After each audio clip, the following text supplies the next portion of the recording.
Sorry, I'm already in Spain. I cannot print out.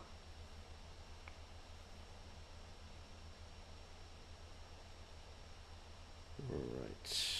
Hold on a second.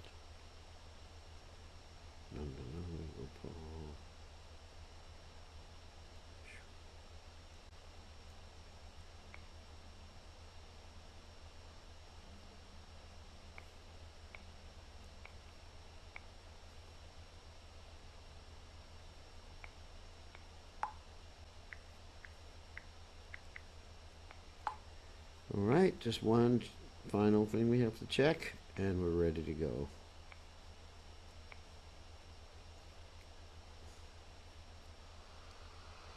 Okay, we're online. Okay, we're ready to roll. So let me put the phone on mute. Alright. Get the guitar. Nice to see everybody. Okay, we got 18 people so far.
Dashane Pitchakoro Itoma Gabon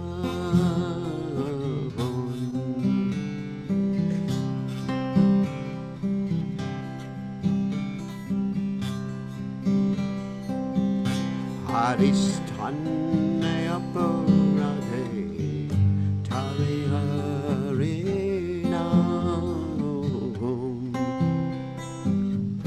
Tomastane Aparade Nagi Paritran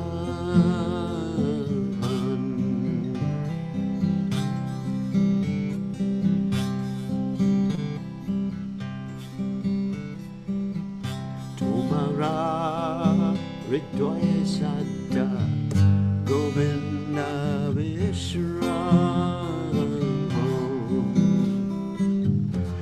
Govinda Kohina Mora Vaishnava Moravan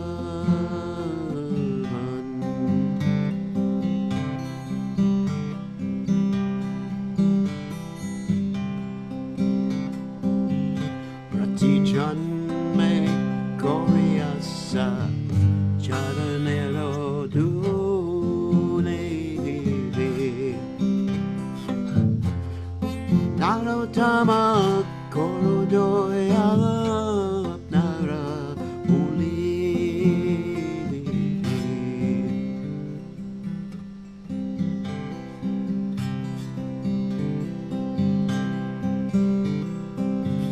Evaro Karuna Goro Vaishnava Gosai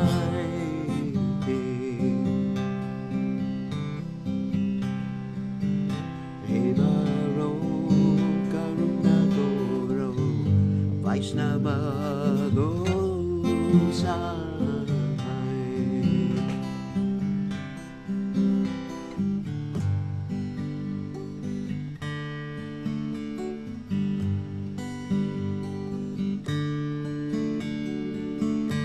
Rama.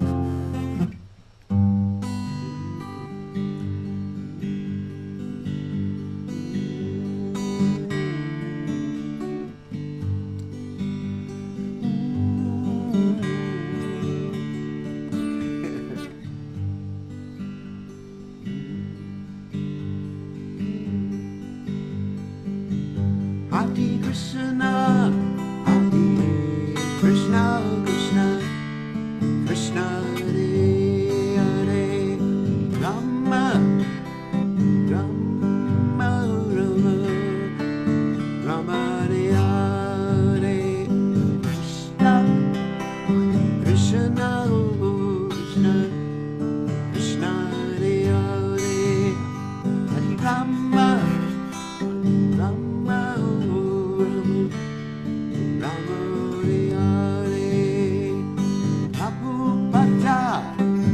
Prabhupada Jaya, Prabhupada Jaya, Prabhupada, Prabhupada, Prabhupada Jaya, Prabhupada Jaya, Prabhupada, Haribo,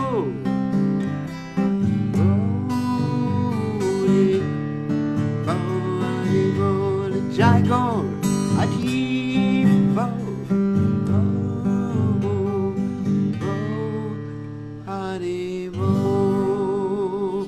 Jai Om Vishnupad Paramahansa Paramahansa all Sutara Shri Shimai, His Divine Grace Abhaya Charanada Bhaktivedanta Goswami Srila Prabhupada Ki Jai, ISKCON Founder Acharya Srila Prabhupada Ki Jai, Anantakoti Vaishnav Vrinda Ki Jai, Namacharya Srila Haridas Thakur Ki Jai, Rem Se Kaho Shri Krishna Chaitanya Prabhu Nityananda Shidwaita Gadadha Srivasili Gaur Bhakta Vrinda Ki Jai, Shishi Radha Krishna Govika Patnath Shaimakunda Radhakunda Giri Govardhan Ki Jai, Vrindavanam Ki Jai, Maturadam Ki Jai, Jagannatha Swami Ki Jai, Yamunamai Ki Jai, Srimati Tulasi Devi Ki Jai, Samaveda Bhakta Vrinda Ki Jai,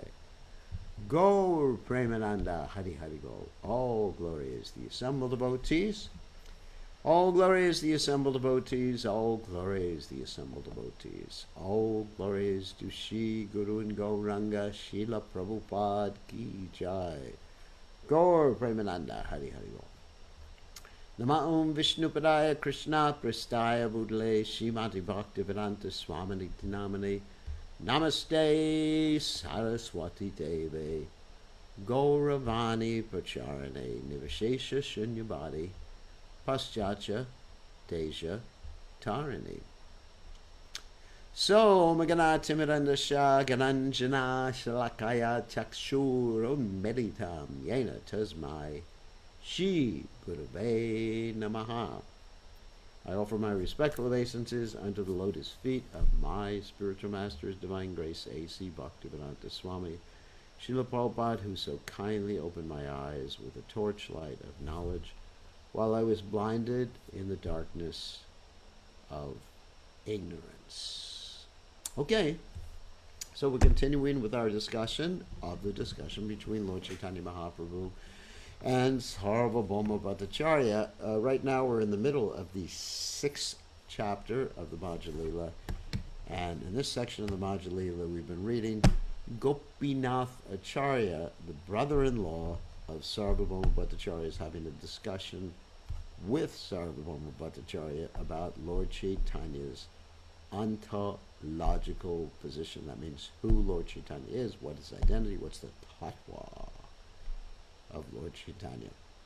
And Gopinath Acharya is citing some Shastra.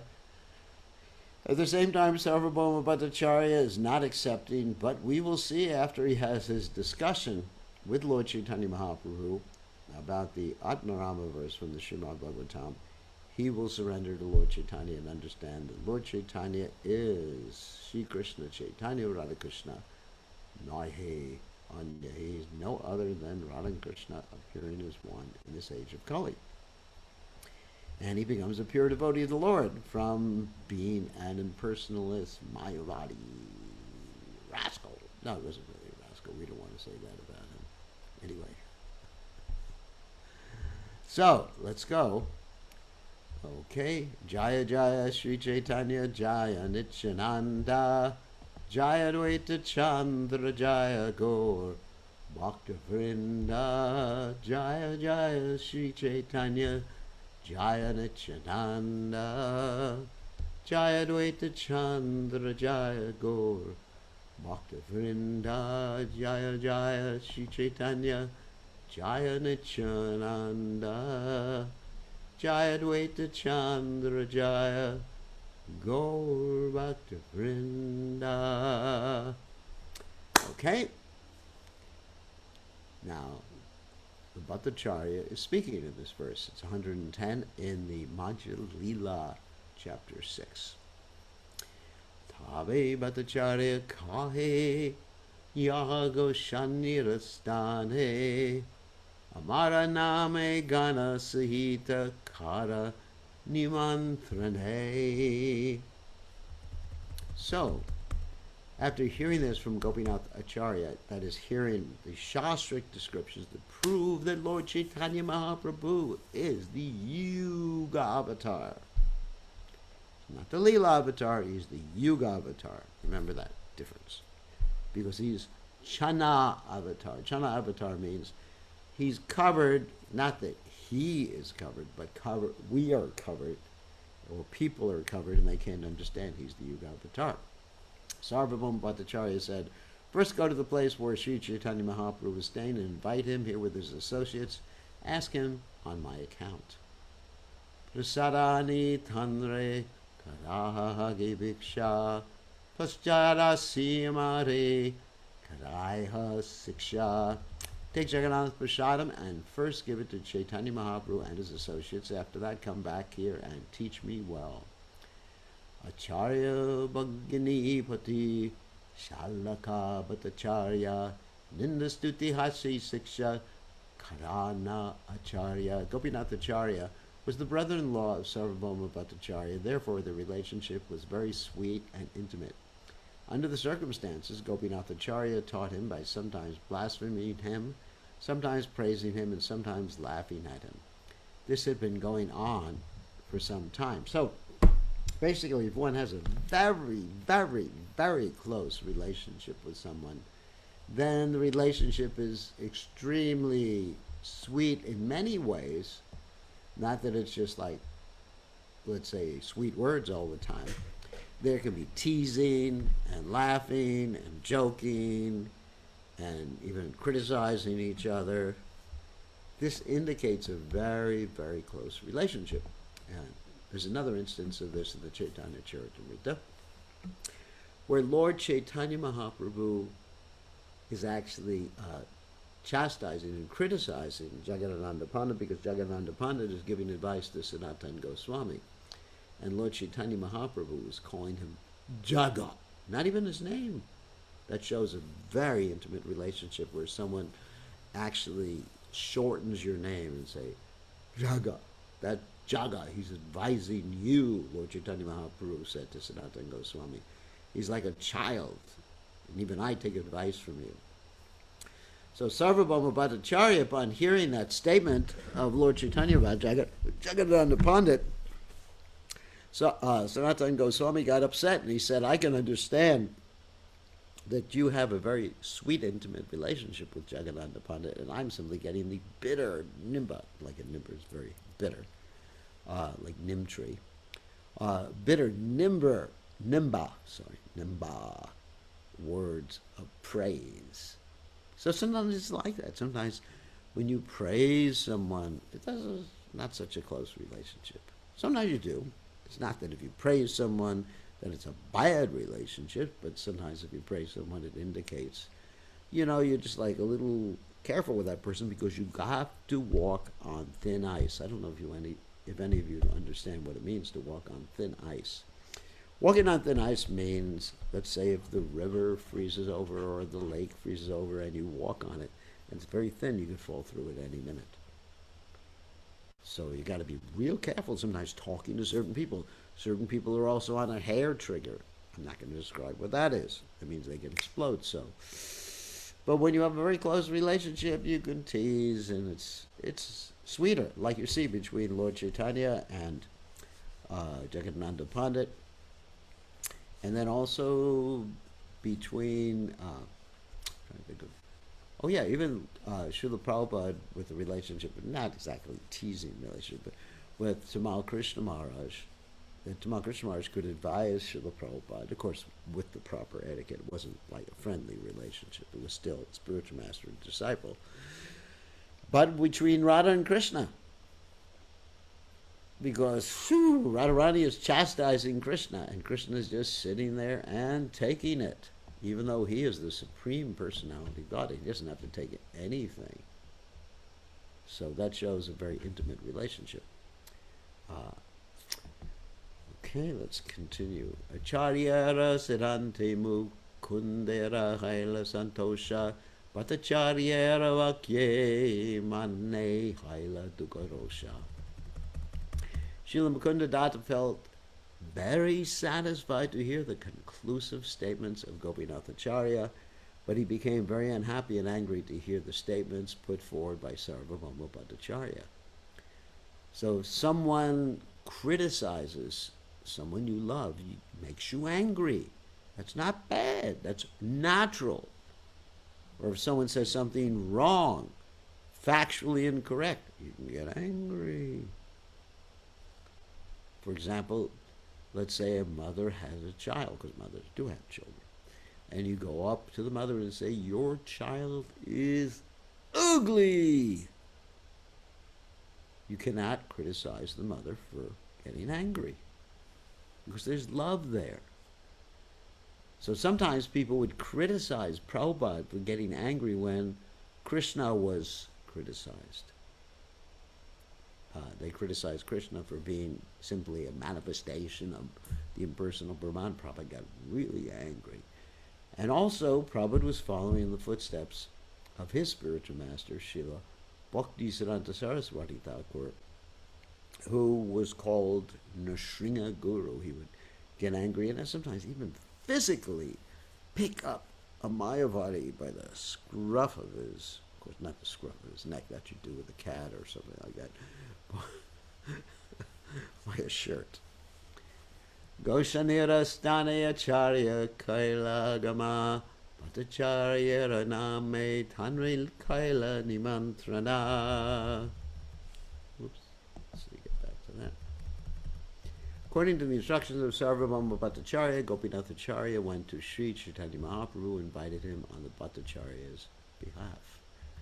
Mukunda sahite kahe Bhattacharyara Charyara kata Bhattacharyara nindakare mane panyavyata. The Bhattacharya statements were discussed before Sri Chaitanya Mahaprabhu. Gopinath Acharya and Mukunda Datta disapproved of the Bhattacharya statements because they caused mental pain. That's love. It's a symptom of love. We're not Mayavadis. If someone who you love is criticized, get angry. Of course, don't do anything stupid. But getting angry is completely appropriate. It's a manifestation of loving someone. Shuni Mahaprabhu kahi aichimat kaha amaprati bhattacharyera hayanugraha. Hearing this, Sri Chaitanya Mahaprabhu said, do not speak like that. Sarvabhauma Bhattacharya has shown great affection and mercy toward me. In other words, if you yourself are getting criticized, don't get angry at the person who's criticizing you. However, if someone criticizes someone whom you love, get angry. But if someone criticizes me, you just tolerate and even thank the person. Helps you become humble. Amara sannyasa dharma Jahena Rakite, Vatsalya Karana Karena, Kitosha Ihate. Out of paternal, that means fatherly affection for me, he wants to protect me and see that I follow the regulated principles of a sannyasi. What fault is there in this? So, Lord Chaitanya is seeing it in a similar way as Nanda Maharaj sees Krishna. Nanda Maharaj is not saying Krishna is the Supreme Personality of God. He's saying he's my son. I got to protect him. So because this mood of paternal affection, in the case of Nanda Maharaj, overrides any consideration of understanding the tattva. However, in the case of Sarvabhauma Bhattacharya, it wasn't exactly like that, but Lord Chaitanya Mahaprabhu was accepting that mood, even though it's not in the same pure mood as Nanda Maharaj had. He's accepting that.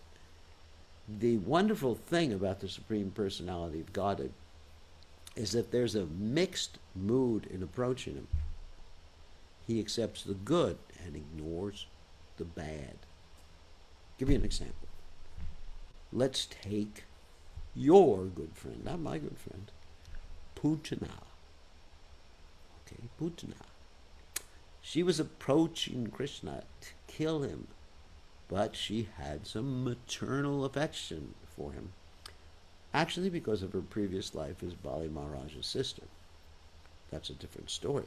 But still, she had some maternal affection. She was thinking, he's my son, but I gotta kill him.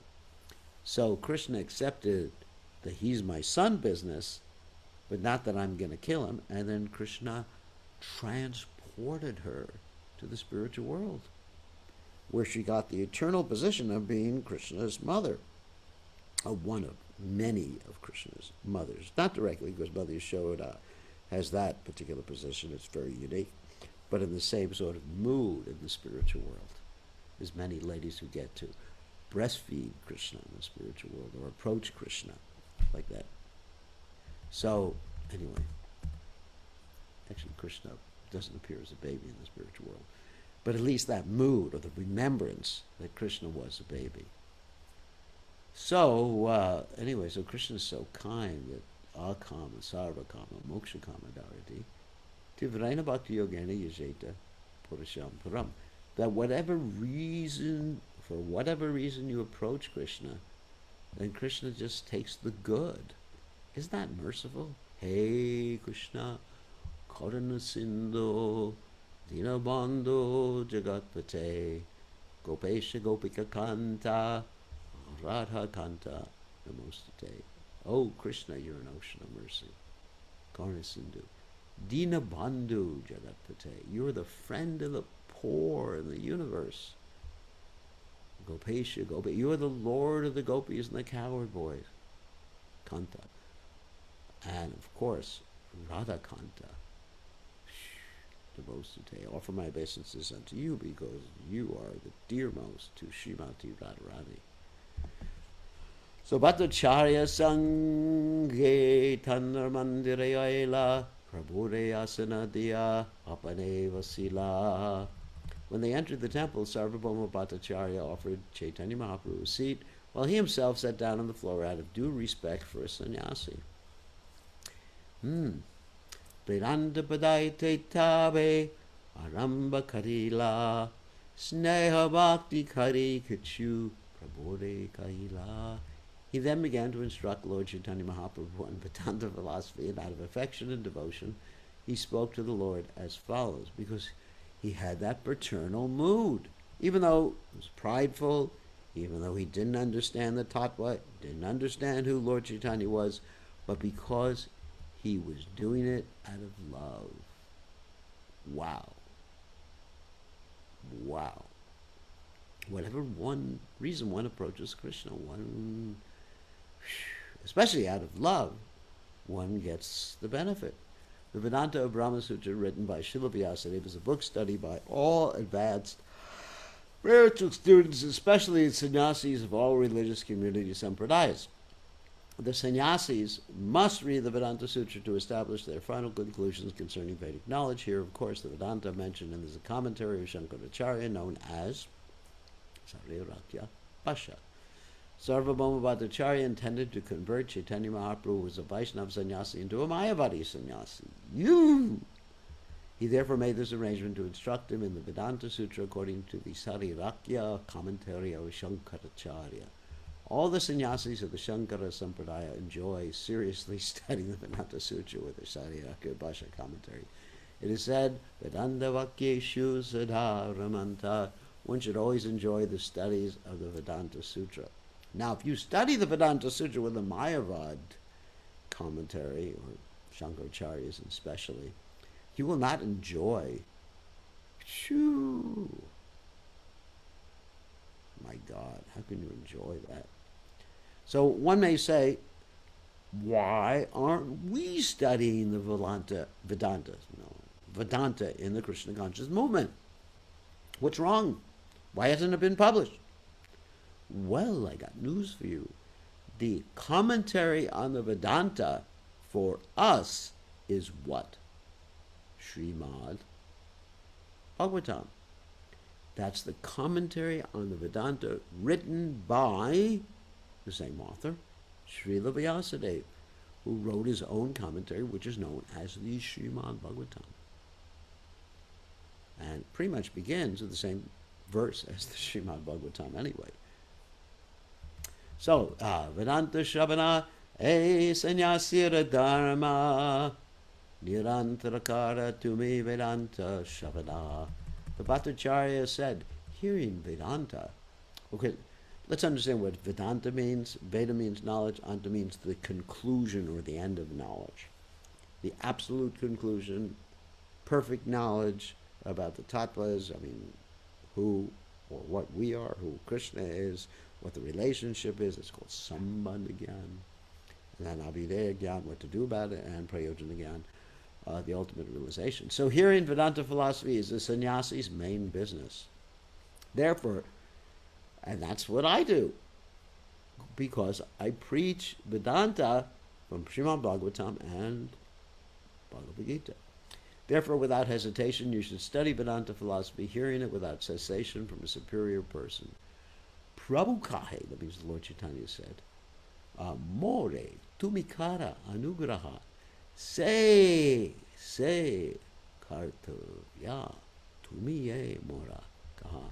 Lord Chaitanya replied, you are very merciful to me, and therefore I think it is my duty to obey your order. Satadina paryanta haiche karena shabane balamanda nahi kahe vasimatra shune. Thus for 7 days continually, Sri Chaitanya Mahaprabhu listened to the Vedanta philosophy expounded by Sarvabhauma Bhattacharya. He was really patient. However, Chaitanya Mahaprabhu did not say anything and did not indicate whether it was right or wrong. He simply sat there and listened to the Bhattacharya.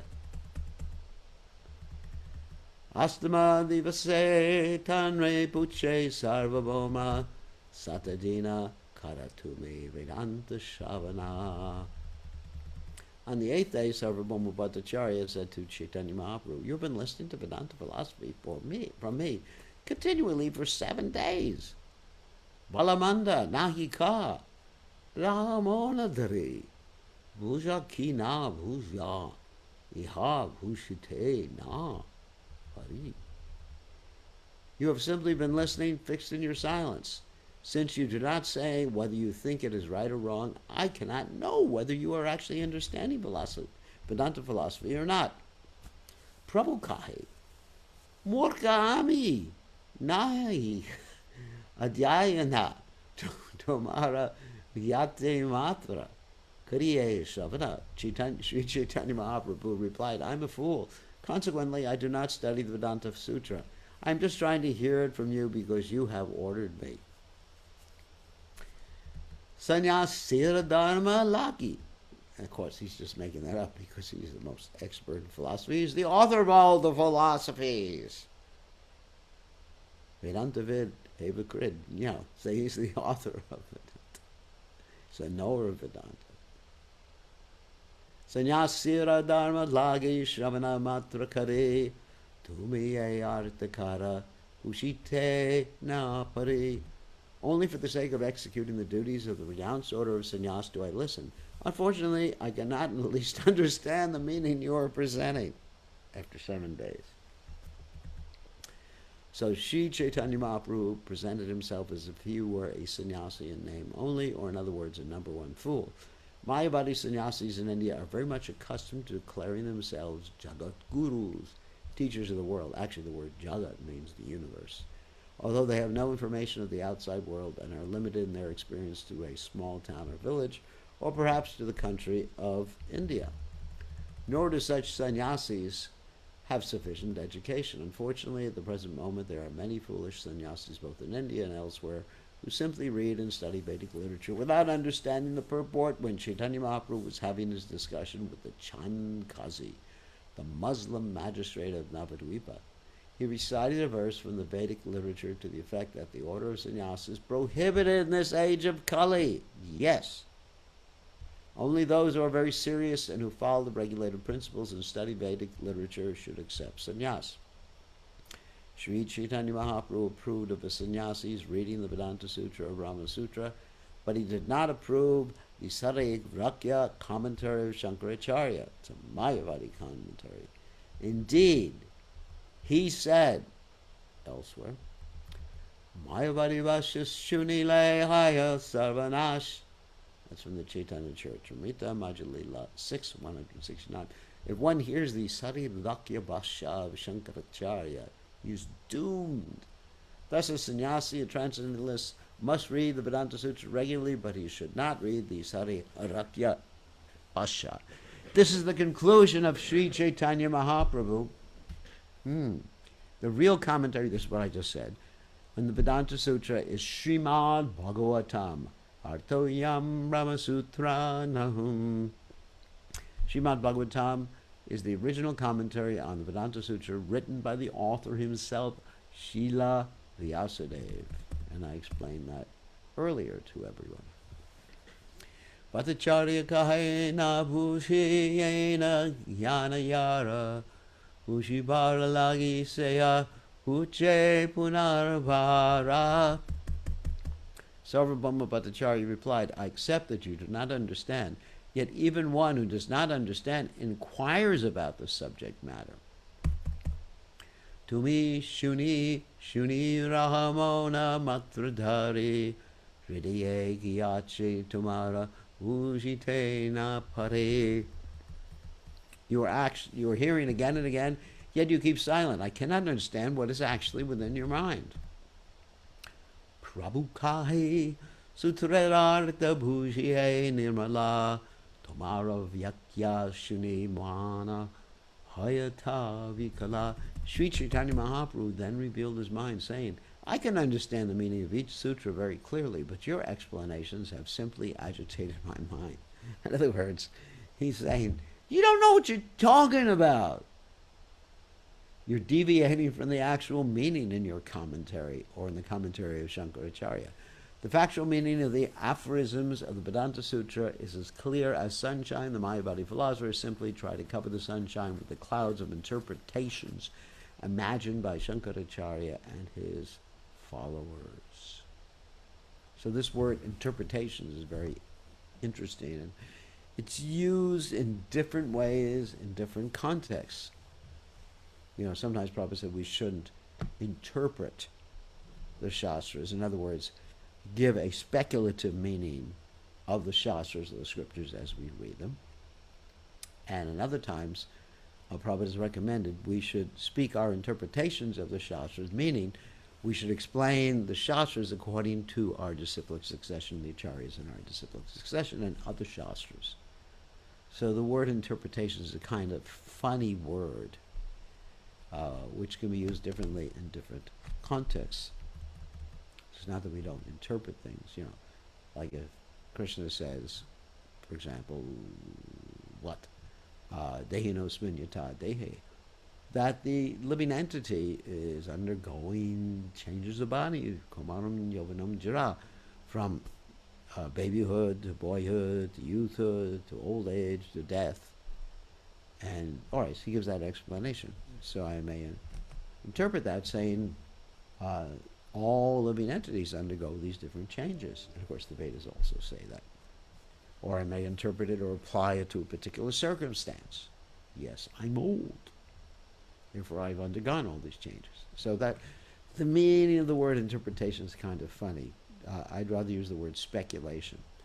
Sutra, in certain cases, speculation, or let us say explanation.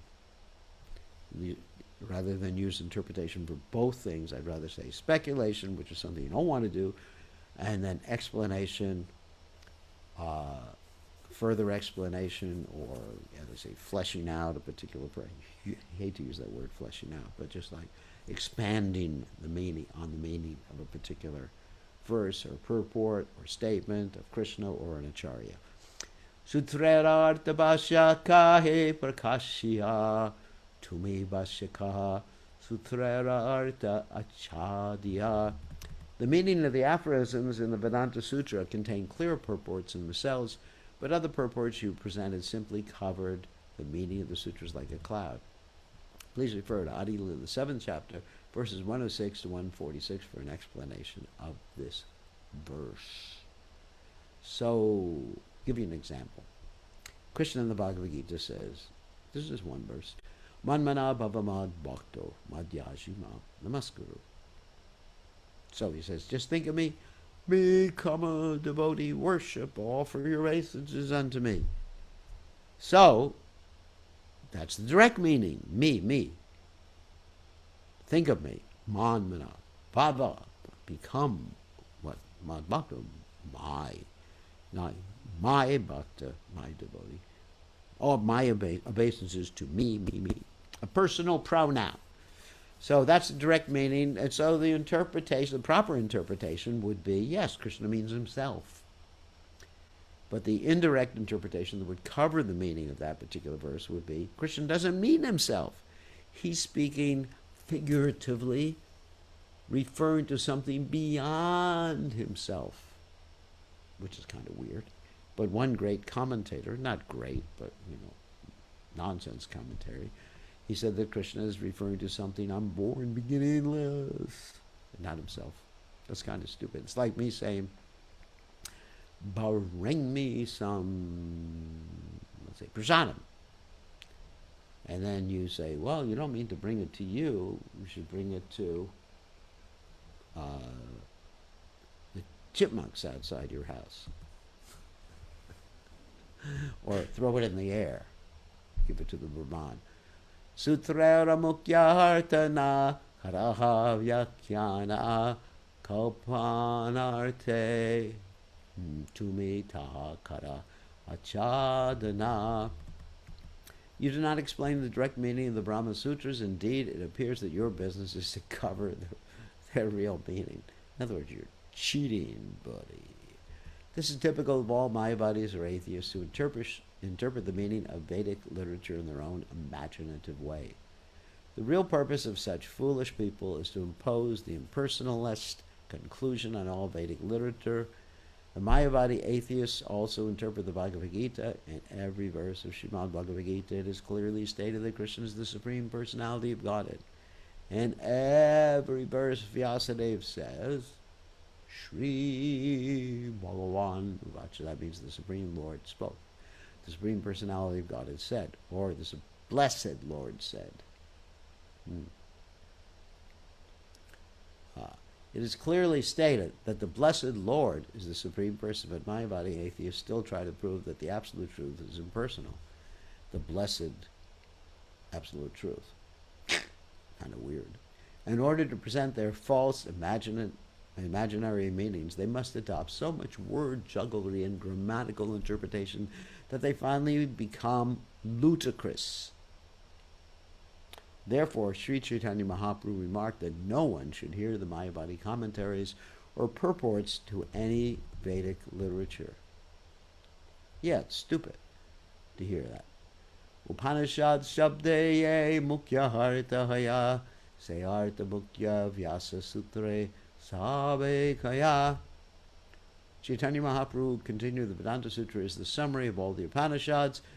Therefore, whatever direct meaning is there in the Upanishads is also recorded in the Vedanta Sutra or Vyasa Sutra. So you have many, many Upanishads. There's 108 primary Upanishads, many of which that we study. For example, the Isha Upanishad, or the Isha Upanishad, and other ones, Shvetashvatara Upanishad and other Upanishads. Srila Bhaktisiddhanta Saraswati Thakur has explained the word Upanishad in his Anubhashya. Please refer to Adi Lila, the 2nd chapter, 5th verse, and Adi Lila, the 7th chapter, verses 106 and 108 for his explanation. Upanishad, basically to come nearer to the spiritual master or come nearer to the source of knowledge and take a humble position. Mukyartha chadi akara, gunartha kalpana, abhida vritti chari kara, shabdera lakshana. For each sutra, the direct meaning must be accepted without interpretation. However, you simply abandon the direct meaning and proceed with your imaginative interpretation. Ramanera majishruti pramana pradana shrutiye mukyaranta kahe se pramana. Although there is other evidence, the evidence given in the Vedic version must be taken as foremost. Vedic versions understood directly are first-class evidence. Works that should be consulted are Srila Jiva Goswami's Tattva Sandarbha 10 to 11. So the Tattva Sandarbha is a treatise on epistemology. That means, how do you know what you know? And in the Tattva Sandarbha, it's established that the Srimad Bhagavatam is the ultimate, incontrovertible source of knowledge for us. Srila Vallabhadeva Vijayabhushana's commentary on that and the following verses of the Brahma Sutra, Shastra Yonitvat, that's from the Vedanta Sutra, 113, and Tarka Pratishtanat, that's 2.1.11, and Shrutestu Shabda Mulatvat, that's 2.1.27, is commented on by Sri Ramanujacharya, Sri Madhvacharya, and Sri Madhvacharya and Sri Baladeva Vijayabhushana. In his book Sarasamvadini, Srila Jiva Goswami has noted that although there are 10 kinds of evidence, this is, again, epistemology we're talking about, direct perception, the Vedic version, historical reference of hypothesis, and so on, and although they are all generally accepted as evidence, the person presenting an hypothesis, reading the Vedic version, perceiving or interpreting by his experience is certain to be imperfect in 4 ways. And here Prabhupada again is explaining, according to Jiva Goswami, the 4 imperfections of the conditioned soul. That is, he is subject to committing mistakes. We all do that. To become illusioned.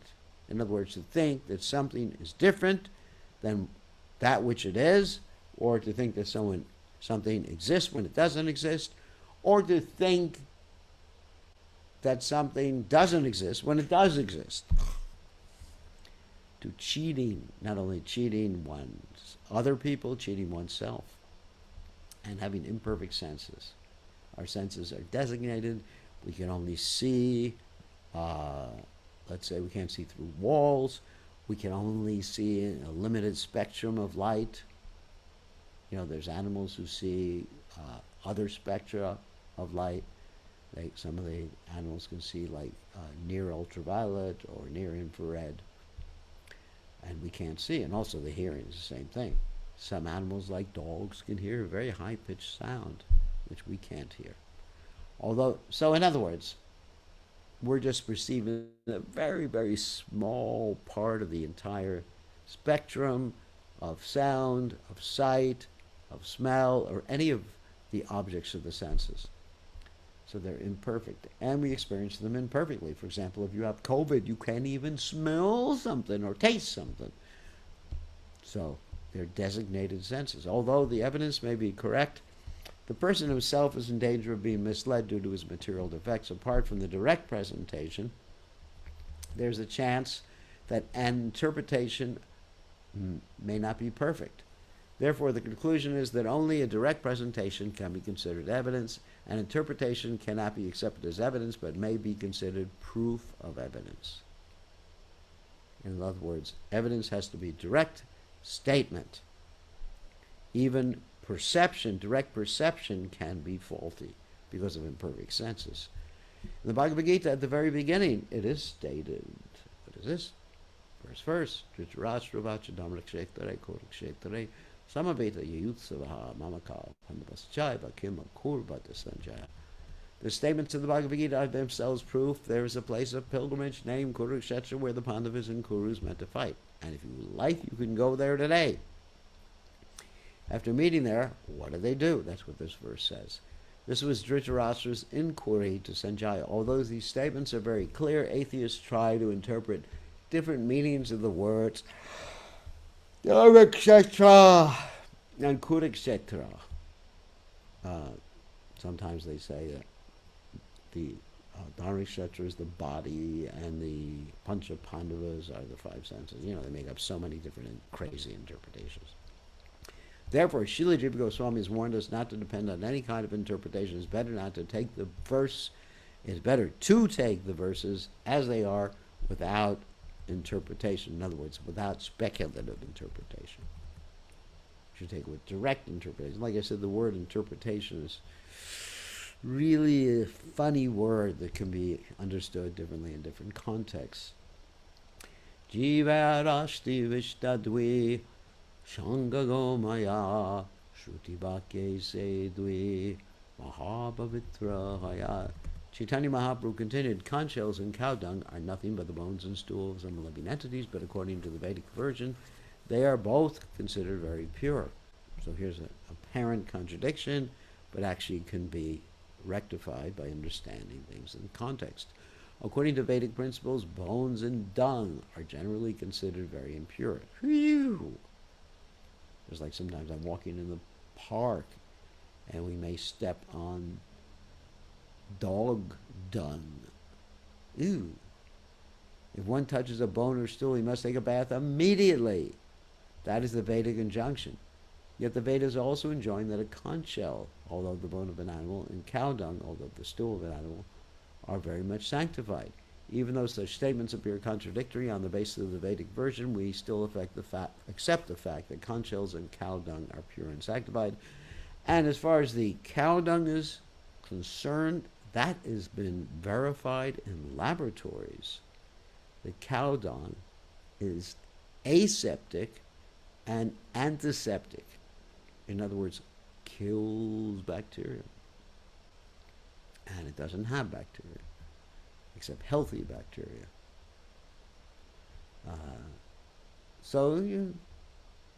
Anyway, that's a fact. Swata pramana veda sachaye kaya lakshana karile swata pramanya hani haya.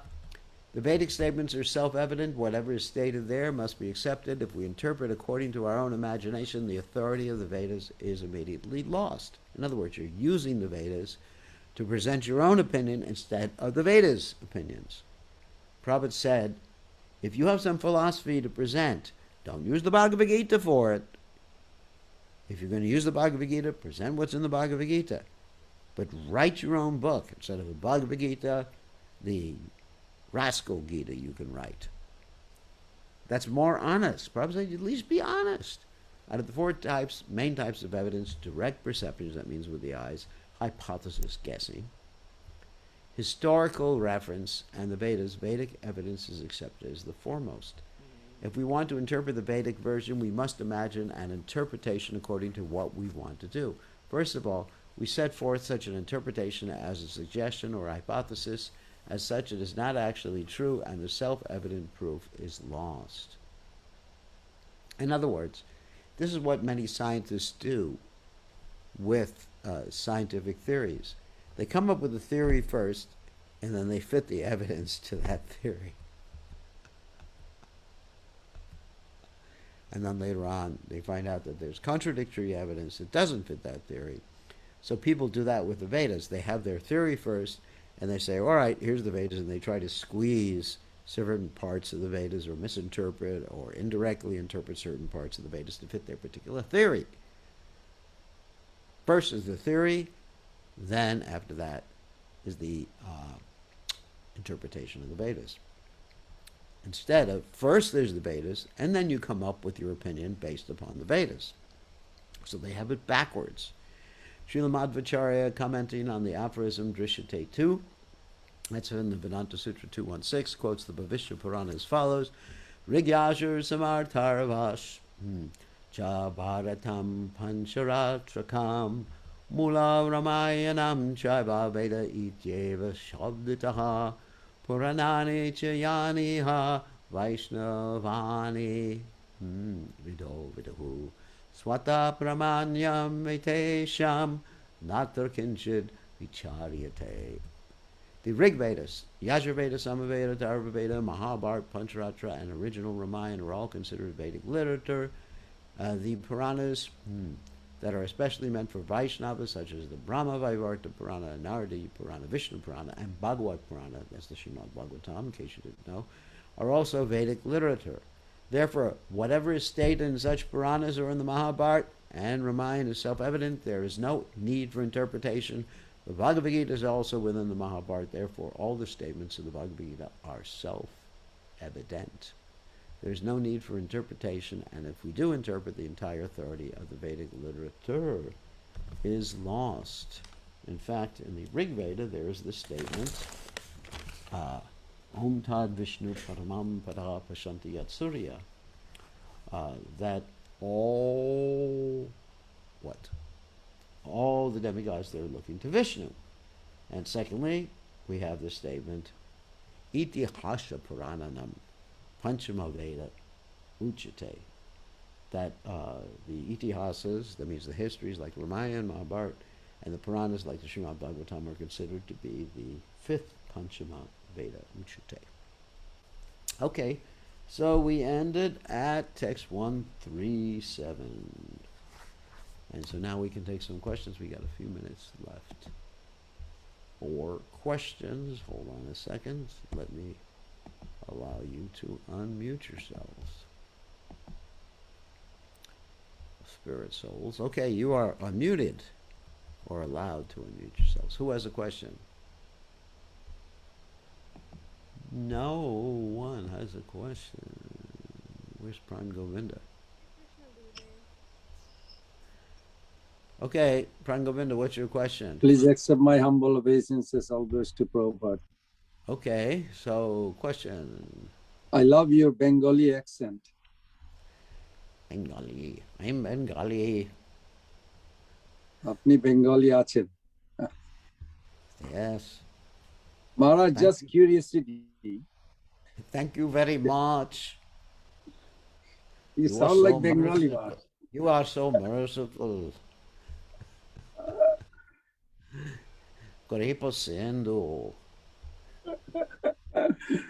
Yeah, that's how they talk. Isn't that how they sound? Yeah, exactly. Maybe Yes. last life you are in Bengal. Sadhuji, give me your mercy, Sadhuji.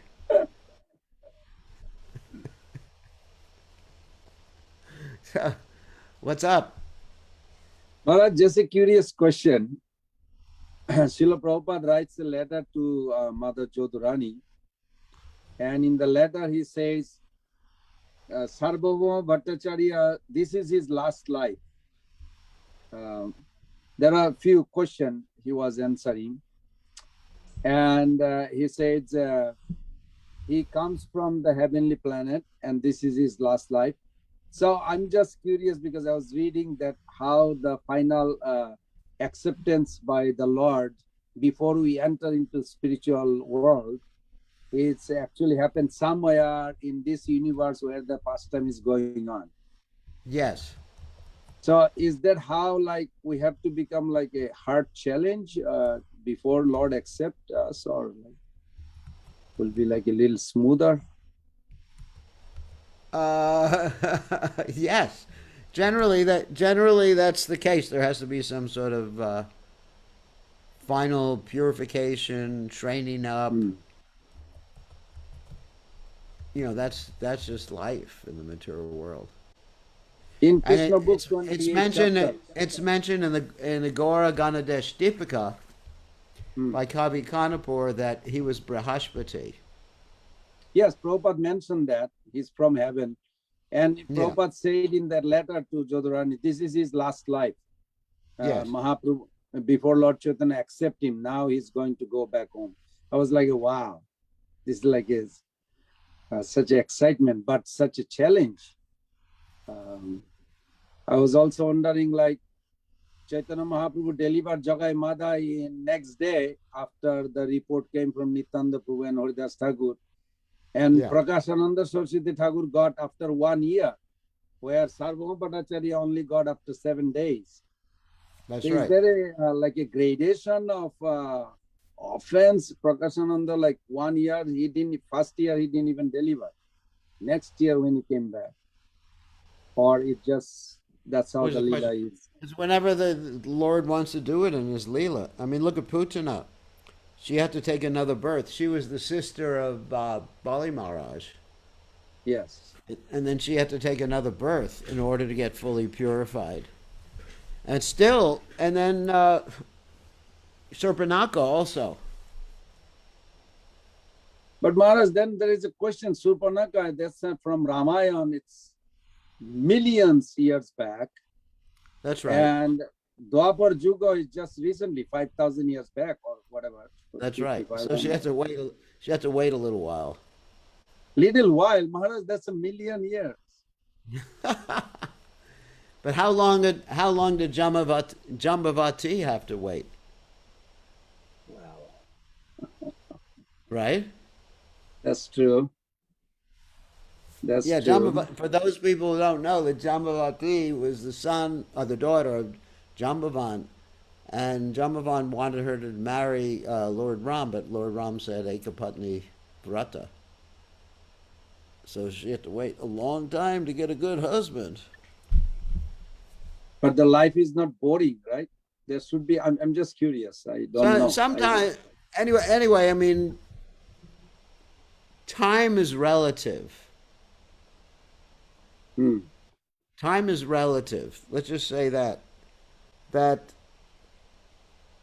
it just depends. You know, you could leave your body and your next birth can be in 10 billion lifetimes from now, 10 billion years from now. Wow. Because time is relative according, like for example, if you go up to the heavenly planets, Lord Brahma's time, one moment, one half of a second or tenth of a second or lava matra is like a whole year on the Earth planet. Like when Lord Brahma stole the cowherd boys and calves, it was just like an instant, and he came back. It was a whole year. So time is relative. So you know you can't really say that Jambavati had to just like sit around for millions of years waiting for her husband to come. Oh, I see. So you are saying that depends on the location, not necessarily. It depends on the location. Like Jambavan, for example, is Brahma's son. So he has access to the heavenly planets. Mm-hmm. He has access to, you know, who knows? He might have taken Jambavati up to the heavenly planets, and then she just has to wait a few seconds to marry. Oh, you didn't ask him, Maharaj? No, I didn't ask. Jambavan is Chiranjiva. In other words, he lives for a whole lifetime of Lord Brahma. And so he has actually seen Lord Ram's pastimes previously. And he actually it's described that he saw the pastime of Lord Baraha. When Lord Baraha appeared, he actually circumambulated him. He flew around Lord Baraha. So Jambavan is a special personality. He can actually go from one planet to another. Even, what is his name? The father, I forget right now. The father of Balaram's wife. Kukudmi. Kukudmi, he went up to the heavenly planets. Remember that story? That's true. Yes. And he went up to the heavenly planets because he was looking for a son-in-law, for a husband for his daughter. And he went to see Lord Brahma. It was just a few minutes, and Lord Brahma said, "Hey, the whole time you were here, everybody you knew, everybody who knew them, everybody has died. So you better go back down immediately, because that way you're going to see Lord Balaram, and you can get your daughter married to Lord Balaram." So Okay, even you, that makes sense. it's interesting, Yeah. even you see people on the Earth planet, when they go to the heavenly planets, the time experienced in relative to the Earth time is completely different.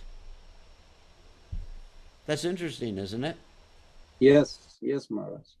Even the Yes. scientists talk about this. Einstein talked about this. It's called time dilation. Oh, Yeah, Einstein understood that. I mean, this is, of course, according to the theory of relativity, that if someone tries to travel close to the speed of light, very, very close, then every time for him slows down.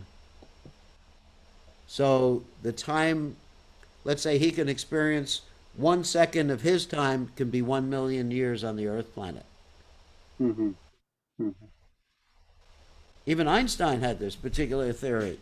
And it's actually been shown through physicists have actually shown this with atom smashers or particle accelerators, that when you accelerate an atom or a particle to a certain speed, it slows down when it gets close to the speed of light. And so it's time experience. So what I'm saying is time is relative. Yes. So this is very much similar to what the Vedic literatures tell us about going to heavenly planets. Hmm. Like you if just reminded me of Obiram Thakur Maharaj. Yeah. Obiram Thakur, he did not take birth in Mahaprabhu's Leela. He just came straight from Govardhan to here. Yeah. That's like a mystical. 5,000 years with him. Felt like a moment. Thakur also had a whip. Yeah. Maharaj, I wish I could get that. I mean, at least one whip. One whip. All right. All right. Good question. Should we let someone else ask a question today? Who else wants to ask a question? I'll take a try. Okay, Jagat. The aphorisms in Vedanta Sutra are they still require a lot of knowledge to understand, because they are just abbreviations and they use a lot of jargon and so forth. So yes and no, because if you study the Srimad Bhagavatam, then you can understand the aphorisms of Vedanta Sutra. Just like a Janma Jasa Yataha.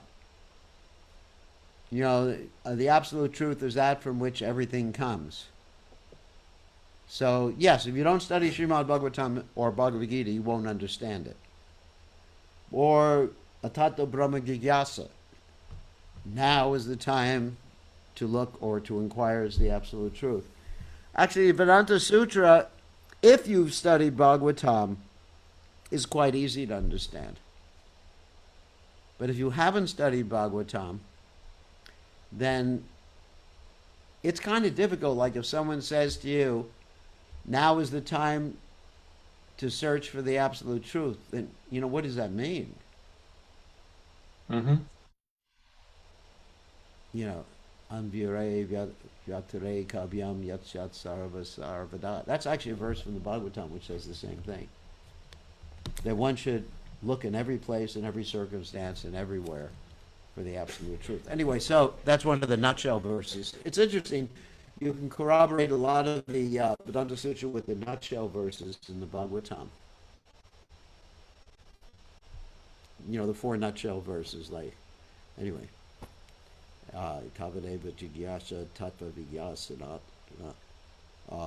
Angyavare Directly or indirectly. Natshat Sarvatra Sarvada. Sarvada. Directly or indirectly. Yeah, directly or indirectly in every circumstance. And that's the same thing as the Vedanta Sutras say in Tattva Brahma Jigyasa. So it's interesting. It's interesting. You can corroborate a lot of the Vedanta Sutra verses with the nutshell verses in the Bhagavatam. Yes. Aham evagre. Yes. Yeah. Aham evasmevagre. Manya Aham yat sat evasmevagre ram. nannat jat sat asat param. Paschadaham yadat etachad yo vishashayata soshmi aham. No. There's a Ginger Beta Beta Tattva philosophy in that verse, which is really interesting. So anyway, so I don't want to get too much into details, but the point is, yes, the Vedanta Sutra is very difficult to understand unless one has a commentary. Does that make sense, Jagat? I mean, I'm Yes. sure that most ISKCON devotees who have studied Srimad Bhagavatam and CaitanyaCaritamrta can understand the Vedanta Sutra. Because the Vedanta Sutra is written in codes, very short statements. So if one understands how to unpack the codes, they're not actually secret codes. They're just very short statements because people who study the Vedanta Sutra were more intelligent than us, and they can understand, as soon as they said it, Atata Brahmi Yasa, that means, or Jamadhyasa Yataha, the absolute truth is that which from everything comes, they can understand exactly what it meant. Rudy, All right? Yes. Has anyone Wow, you've actually changed your gender. Yes, Rudy. Oh my I've God. improved my English diction Oh as my well. God, either little Krishna Priya has changed her gender, or someone named Gopal has changed his gender. So We did a swap. he did a swap. Okay. Okay, yeah, what goes around, comes around, you know. It's a Yeah. law of karma. So, all right, so what's the question? Has anyone translated Vishwanath Chakravarti Thakur or Baladev Vijayabhushana's Govinda Bhasha into English? I'm sure someone has. I haven't. Yes. I Who can translated it? send it to you, Maharaj. Who translated it? Is that Banu Swami? Bhanu Swami. Yeah, Banu Swami. You haven't read it yet, though, Gurudev? No, I'm still studying Bhagavad Gita. I still haven't figured out I'm not the body. I'm I not love that. you, Maharaj. That's, I love you, Maharaj. You are so humble. Thank you. At least someone loves me. I still haven't figured out that eating prasadam is nice. You know, I'm still on that level. I'm still struggling with the six senses in the mind. Vacho vegam, manasa krota vegam, jiva vegam, udara pasthaka vegam. I still don't understand that I'm not an American. I still don't understand I'm not a member of the Democratic Party. I still don't understand. I don't know, Maharaj. I still don't understand why Donald Trump lost the election. You know, I'm not on a very high level of devotional service. All right. Anyway, we'll see you. We'll see everybody tomorrow, same time, same station. All glories to Srila Prabhupada, Srila Prabhupada Ki Jai.